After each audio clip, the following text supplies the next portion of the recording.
Salam alaikum la famille des Z, j'espère que vous allez bien ainsi que tous vos proches. Bienvenue à tous et à toutes chez Renard des Surfaces, la chaîne qui parle, qui vit et qui respire le football. La famille, on va parler du CHAN qui aura lieu du 1er au 28 février 2025 en Ouganda, au Kenya et en Tanzanie. Donc pour rappel, l'Algérie avait organisé celle de 2023. Ils avaient atteint la finale, défaite au tir au but face au Sénégal. Et donc la Fédération algérienne de football a décidé de ne pas prendre part à cette compétition continentale en 2025. Donc comme je vous ai dit, du 1er au 28 février. Donc la famille, beaucoup vont se dire c'est pas normal, beaucoup vont se dire c'est du bricolage, c'est tout à fait normal de penser cela, c'est tout à fait normal de ne pas être content et surtout d'avoir une colère contre cette fédération, mais par les temps qui courent, vu la situation de nos équipes de jeunes et nos équipes à prime, c'est une sage décision et je vais m'expliquer. Donc Walid Sadi, depuis qu'il est venu à la tête de cette fédération algérienne de football, il s'est battu en coulisses pour nous protéger des arbitres. Il s'est battu en coulisses à envoyer des dossiers au TAS, etc., etc. Il s'est battu en coulisses, entre guillemets, pour nous trouver un coach qui va succéder à Belmadi et donc travailler une équipe, etc., etc. Il y a eu du remuant au niveau du football algérien. Et donc là, suite à une réunion de travail du bureau fédéral, on a pris la décision de ne pas participer à cette CHAN.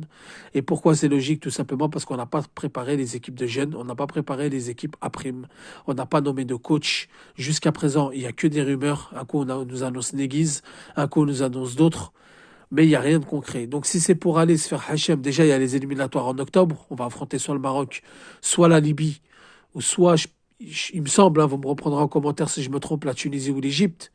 Donc il faut être prêt car ces équipes-là jouent, ces équipes-là sont prêtes, ces équipes-là travaillent depuis très longtemps, donc très compliqué de battre des équipes qui se préparent. L'équipe la moins lourde, c'est la Libye, et même comme ça, on n'est même pas garanti d'aller au CHAN.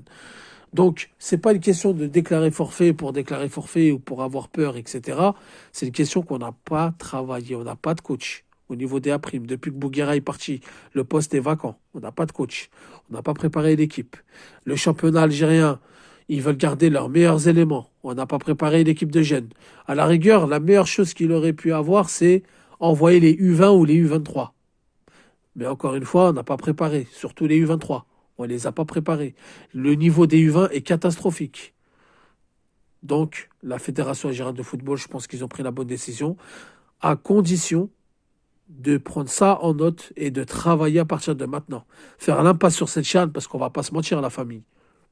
La chaîne, c'est pas quelque chose qui va, surtout, voilà, c'est pas quelque chose qui va être grandiose, c'est pas quelque chose qu'on va suivre de près, c'est pas quelque chose qui est, ça peut être bénéfique si on aurait travaillé, si on aurait monté une équipe des U23, on les aurait bien préparés, ça aurait pu être bénéfique pour ces joueurs-là qui goûtent un petit peu à une compétition continentale relevée par rapport au niveau africain. Parce que le CHAN, par rapport au niveau africain, c'est quand même une compétition des nations, donc c'est une compétition qui est relevée avec de la pression, l'envie de porter un drapeau, l'envie de représenter un drapeau, etc. Mais mis à part ça, il n'y a rien, il n'y a pas d'engouement, donc on n'a rien préparé. Et il est là l'erreur de la Fédération algérienne de football, c'est qu'on n'a pas préparé ni d'équipe, ni de coach, ni de staff technique. Et on n'a pas fait de réunion de travail pour ces équipes de jeunes, c'est resté à l'abandon, et donc on ne peut rien faire. Tout simplement, on est obligé de faire la passe sur cette chaîne. Moi, personnellement, je suis d'accord parce qu'on n'a pas travaillé, mais normalement, on aurait dû travailler. Donc la décision, de manière générale, les choix de la Fédération algérienne de football sont médiocres. Ça, on peut pas se le dire, on peut pas se le mentir et on peut pas dire le contraire. Mais sur l'instant T, c'était la décision qu'il fallait prendre. T'es pas prêt, t'as pas travaillé, eh ben on en paye les conséquences. On va encore faire la passe sur une compétition, on va encore briser peut-être le rêve de certains joueurs de participer à une compétition continentale, surtout que les joueurs locaux ont les moyens de s'exprimer, mais malheureusement, on est confronté à une fédération algérienne de football médiocre, on est confronté à une fédération algérienne de football désorganisée, et ça, c'est de pire en pire.